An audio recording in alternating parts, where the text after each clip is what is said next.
Panda. Aujourd'hui, nous allons commencer une série de vidéos sur le thème de l'Active Directory. Commençons cette première vidéo sur les bases de l'Active Directory. Nous allons aborder les points suivants. Qu'est-ce que l'Active Directory? Une vue d'ensemble sur l'AD et les notions de schéma et d'attributs Active Directory. L'Active Directory est un annuaire LDAP pour le système d'exploitation Windows Server. Ce service existe depuis Windows Server 2000. Cet annuaire va contenir différents objets comme des utilisateurs, des ordinateurs, des serveurs ou des imprimantes. Cette fonctionnalité prend de plus en plus de place dans les entreprises car elle va permettre l'authentification et l'identification dans un système de l'information. On peut utiliser ce service également pour du déploiement de stratégies de groupe, de l'installation de mises à jour ou la distribution de logiciels. L'Active Directory va permettre d'avoir une administration centralisée. Via la console, on va pouvoir gérer les différents comptes utilisateurs ou ordinateurs. Il va permettre d'avoir une seule authentification, c'est-à-dire qu'avec un seul compte, on sera capable d'avoir accès aux différentes ressources de l'entreprise. Par exemple, se connecter avec son compte ou accéder à un dossier de travail particulier. Pour cela, il faut que l'application soit capable de s'appuyer sur l'authentification de l'Active Directory. Il va permettre aussi de référencer les différents objets. On peut considérer l'Active Directory comme une grosse base de données. Pour chaque objet, on va retrouver différentes informations. Revenons sur la notion des objets de l'Active Directory. Les objets de type compte, utilisateur vont permettre d'autoriser ou refuser l'ouverture d'une session sur l'ordinateur ou d'autoriser l'accès à une ressource partagée comme un serveur de fichiers. On va retrouver également les comptes ordinateurs. Ils vont permettre l'authentification de la machine lors de l'ouverture d'une session et aussi l'assignation d'une stratégie de groupe. La notion de stratégie de groupe, ou JPO, fera l'objet d'une prochaine vidéo. On va également créer des groupes pour faciliter l'administration. Il est plus facile d'ajouter un groupe dans un ACL, Access Control List, liste qui permet de donner les autorisations, que d'ajouter les utilisateurs un à un à cette liste. Une fois un groupe créé, on peut ajouter des objets de type compte utilisateur ou compte ordinateur à cette liste ou en supprimer. Dans l'annuaire, on va retrouver des objets de type unité d'organisation ou appelés OU. Ils vont permettre de ranger les différents objets. Les OU permettent de construire une arborescence logique pour faciliter l'administration et retrouver facilement les objets. On peut comparer ce type d'objets à des dossiers. Voici l'architecture d'un annuaire Active Directory. On retrouve les OU qui permettent d'organiser les différents objets. On retrouve par exemple l'OU Paris, Marseille ou encore PSO. Nous allons dans l'OU Paris. Nous voyons que cette unité d'organisation contient différents types d'objets. On retrouve des comptes utilisateurs comme le compte Jean Raffet, un compte ordinateur qui se nomme dans notre cas poste numéro 1 et un groupe qui s'appelle stagiaire. Dans un compte utilisateur, on va retrouver de nombreuses informations comme le nom et le prénom de l'utilisateur. On va retrouver son login et la gestion du mot de passe. On pourra par exemple réinitialiser le mot de passe ou bien choisir une date d'expiration. Il permet également de savoir dans quel groupe se trouve le compte utilisateur. Les comptes ordinateurs permettent d'avoir des informations sur le système d'exploitation.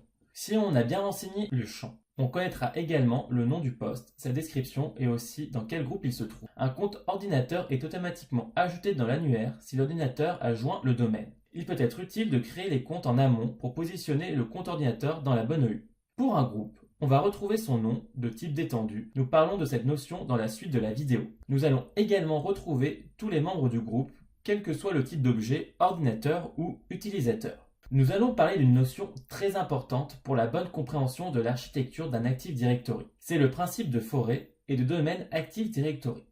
Une infrastructure Active Directory fonctionne selon une hiérarchie qui va former une arborescence composée de domaines ou de forêts. Un domaine est une entité administrative où l'on va retrouver les différents types d'objets que nous avons vus précédemment. Un domaine est dit racine quand celui-ci est le premier à être installé dans notre infrastructure. Une forêt est quant à lui un regroupement de plusieurs domaines. Un arbre de domaine est un ensemble qui partage le même nom. Nous allons comprendre ces notions en regardant le schéma qui suit.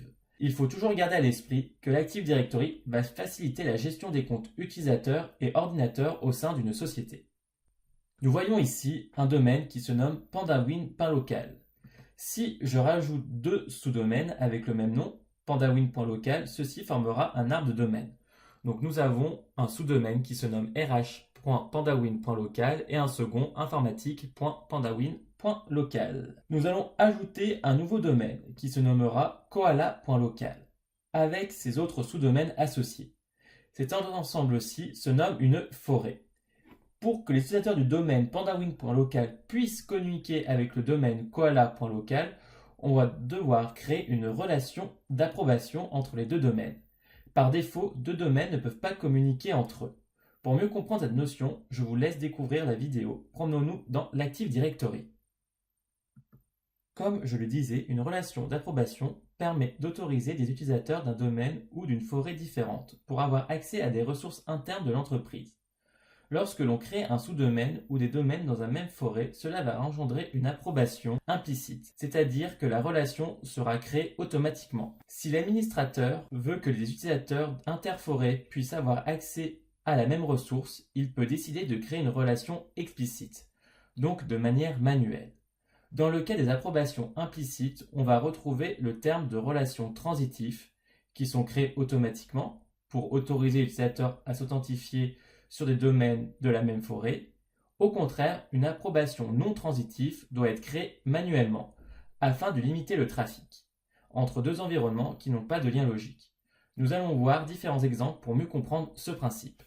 On va retrouver trois types d'approbation. L'approbation externe est une approbation non transitive. Dans cet exemple, un utilisateur de domaine d'une forêt aura accès qu'aux utilisateurs racines de l'autre forêt. Comme les relations est non transitif, il n'est pas possible que les domaines enfants des forêts respectives puissent communiquer entre eux. Mais il est possible de mettre en place une relation non transitive ou explicite sur les domaines enfants pour que ceux-ci puissent utiliser leurs ressources respectives. Passons au cas suivant, l'approbation de forêt. Ici, nous avons une approbation transitive, c'est-à-dire que la forêt d'un domaine de la forêt peut accéder aux ressources d'un domaine de l'autre forêt. Contrairement à l'exemple précédent, ici les domaines enfants sont accessibles. Et enfin, le cas d'approbation parent-enfant, c'est une approbation transitive, donc automatique. C'est-à-dire que les utilisateurs du domaine enfant peuvent avoir accès aux ressources du domaine parent et inversement. Pour compléter la notion d'approbation, nous allons parler de direction de l'approbation. Une direction d'approbation permet de définir le sens dans lequel les domaines concernés doivent être approuvés. Le sens de la relation est vraiment importante, car elle va permettre de savoir quel utilisateur d'un domaine aura accès aux ressources de l'autre domaine. On aura le sens bidirectionnel, les utilisateurs de chaque domaine auront accès à la ressource de l'autre domaine. Une relation d'approbation unidirectionnelle signifie qu'un domaine A approuve un domaine B sans que l'inversement soit appliqué. De ce fait, un utilisateur du domaine A pourra accéder aux ressources du domaine B, alors que l'inverse ne sera pas possible. On a le sens unique en entrée, c'est-à-dire que les utilisateurs du domaine A peuvent accéder aux ressources du domaine B, et le sens unique en sortie, c'est l'utilisateur du domaine B qui accède aux ressources du domaine A. Enfin, les deux dernières notions que nous verrons dans cette vidéo, qui sont les schémas et les attributs AD. Le schéma AD est un composant qui définit les objets et les attributs. Il va permettre la création des objets, par exemple des utilisateurs qui auront plusieurs attributs, comme le nom, prénom. Ces attributs peuvent être des champs obligatoires ou non.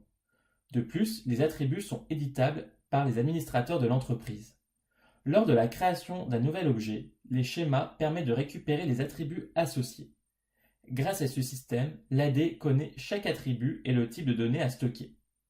Lors de l'installation de certains logiciels ou serveurs, comme Exchange, qui est un serveur de messagerie, ou System Center Configuration Manager, on est obligé de mettre à jour le schéma de l'Active Directory.